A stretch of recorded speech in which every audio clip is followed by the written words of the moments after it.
you'll be speaking at the Halifax Forum whilst you're in Taipei. Given how quickly things are moving in Ukraine, what message do you expect to bring from that part of Europe here to Taiwan and this region?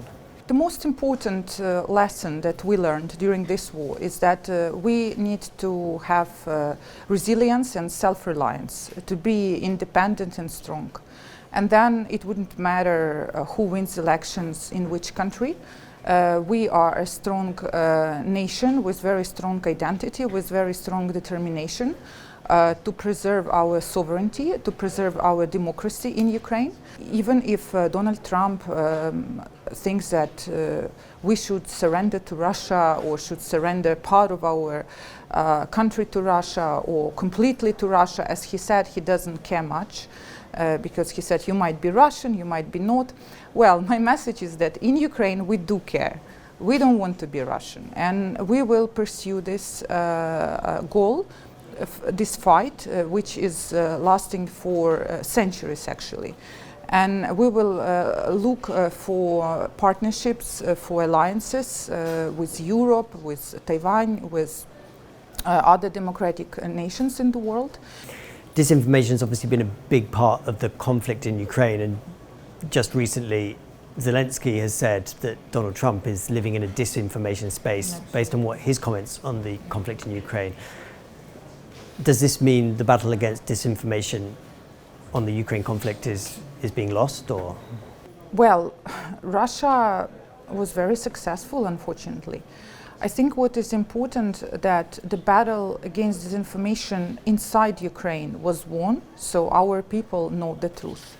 Because we see how Russian bomb is exploding and killing kids in front of our eyes. So we right now are less susceptible to disinformation that Russia is good and Russia wants to come back and bring Soviet Union and everybody will prosper. No, Russia is just killing people, destroying country.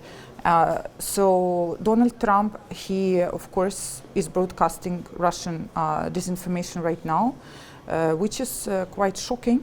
However, I think the longer he deals with Putin, the longer he is in this negotiation, the more he would understand that he is actually believing in some wrong narratives. We talked a bit about self-reliance, making society more resilient, but there's also kind of the weapons and not relying on foreign assistance when it comes to weapons. Can you tell us about how Ukraine is helping to arm itself and what lessons Taiwan could learn from that? So Ukraine did not fully arm itself after 2014 because Ukraine didn't fully expect that there will be escalation, there will be a full-scale invasion. And my organization was part of their effort to build up our industrial base, to boost our own defense production after 2014. So now, at a very high speed, we did an incredible job in this last 3 years of full-scale war. We have hundreds and hundreds of new companies in private sector, in public sector, who make our own strategic drones that we send deep inside Russia. We're making our own missile, our own ammunition.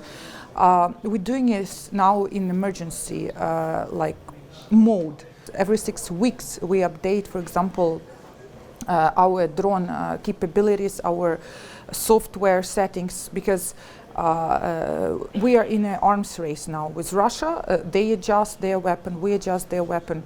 And here, of course, we can share a lot of experience with Taiwan as well, because a lot of Chinese technology is used at this war. We rely on China too, because China supplies equipment to Russia, technology to Russia, helping them to gain microchips, CNC machine tools from US, from Europe. China is the main transshipment hub. But Ukraine also gets some components for our drones from China. So this is also something very important to analyze for Taiwan.